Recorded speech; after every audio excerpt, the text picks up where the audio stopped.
question. Parfait. En fait, à la base, je dessine vraiment depuis que je suis toute petite.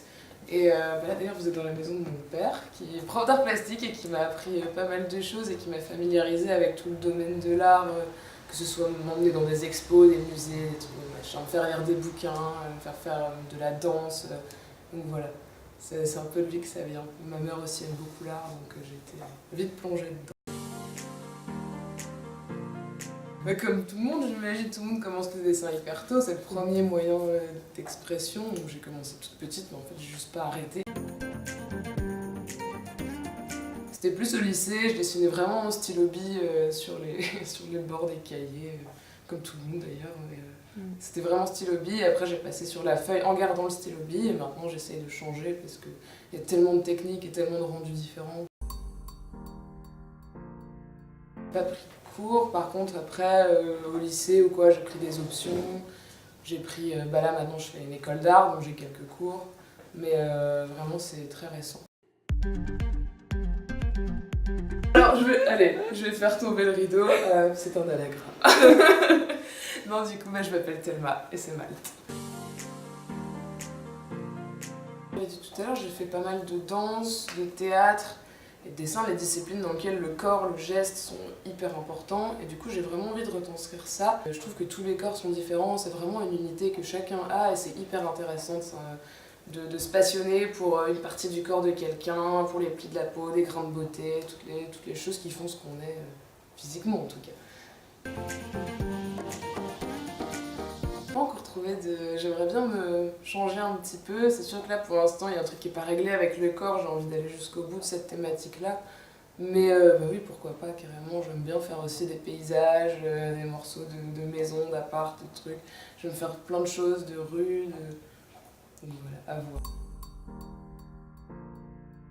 Oui, c'est une signification, mais j'aimerais bien pouvoir faire en sorte que quelqu'un, en voyant un corps que j'ai dessiné, puisse ressentir, pas forcément ressentir exactement les corps tout de travers. C'est difficile à exprimer des sentiments, des sensations, et du coup j'essaye de les mettre sur papier pour voir à quoi ça ressemble, mes sensations, tu vois. C'est vraiment comme si j'essayais de les faire sortir de moi, c'est un peu cliché, mais c'est vraiment... En fait, le dessin, c'est le moyen de les faire sortir pour pouvoir les glacer, enfin les cristalliser. Je maintiens le discours dans lequel il faut que tout le monde aime son corps tel qu'il est, avec peu importe les grandes beautés, mais même au-delà de ça, les cicatrices, les boutons, toutes les choses qu'on a envie de cacher, en fait, c'est ce qui fait un corps unique et particulier. J'aimerais que tout le monde puisse assumer ça. Mais je peux pas dire que je suis vraiment engagée dans ça, mais... Si vraiment j'ai un discours à tenir, ce serait celui-là. Bah oui, je fais partie du coup d'Ariographie, qui est le parcours d'art urbain. Je fais partie des Amarres. C'est une association avec vraiment plein de street artistes aussi. Et donc on fait certaines interventions dans des lieux, par exemple, souvent dans des lieux abandonnés, qu'on investit pendant un mois, 2 mois. On avait fait la Friche il n'y a pas longtemps, quartier dont l'association a fait venir 30 artistes, qui ont pris une pièce chacun, qui ont rajouté chacun un peu de leur touche pour faire une maison entière remplie d'art, et ça je trouve que c'est vraiment chouette. J'aime bien, et je suis pas vraiment issue de ce courant-là, mais ce que je trouve respectable, c'est vraiment le fait que voilà, ça parle à tout le monde, on n'a pas besoin de marcher dans un musée, de rentrer dans le marché de l'art, etc. La ville est super belle, en visibilité c'est génial, on a quand même la plus grande avenue de France, c'est quand même pas mal, j'adore ma ville. Maintenant énormément d'amis à Bruxelles qui font la même chose que moi, ça c'est chouette. Pas mal de familles aussi, mon père, ma mère. Je pense que mes proches sont tous assez barrés art aussi, donc c'est chouette. Et puis il y a mon copain, du coup, Scaro, qui peint aussi, du coup c'est marrant de pouvoir faire des trucs à deux, etc. C'est chouette.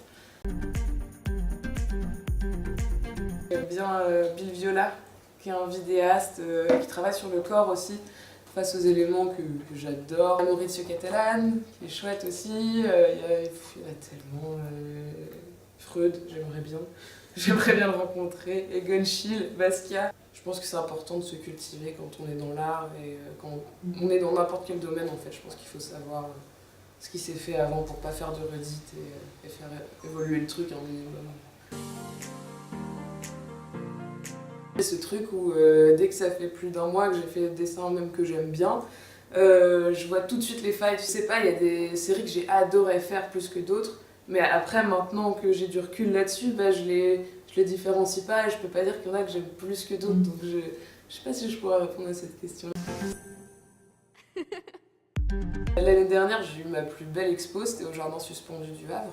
C'était ma première vraie expo, les gens sont venus, il y avait vraiment de la place, j'avais travaillé le projet toute l'année pour être sûre de faire un truc hyper calé comme je voulais, et du coup, ouais, c'était génial.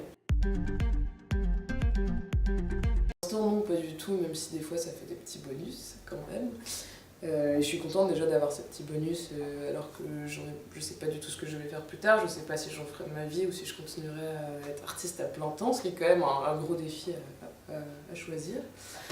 Et plus tard, bah oui, j'aimerais bien. Je sais pas sous quelle forme, après c'est pas forcément en faisant du dessin, mais j'aimerais bien trouver quelque chose de créatif qui me permette de gagner ma vie aussi et pas être dépendant d'un taf chiant et puis essayer de caler ma passion entre mes heures de creux, j'aimerais pas. Il faut s'écouter, il faut se cultiver, comme j'ai dit tout à l'heure, vraiment c'est important de se cultiver, on peut pas aujourd'hui être avec toute l'histoire de l'art et les antécédents artistiques qu'on a, être artiste sans avoir connaissance un minimum de ce qui s'est passé. Je dis pas qu'il faut bachoter son histoire de l'art, mais il faut se cultiver, même sur ce qu'on aime surtout, même si c'est un mec que tu as vu sur Instagram, bah cultive-toi, pousse le truc, et puis donc ben voilà, il faut pratiquer à fond aussi, il faut tester plein de choses, il faut pas s'arrêter à ce qu'on aime faire ou ce qu'on sait faire, et voilà, c'est ça qui est chouette avec l'art.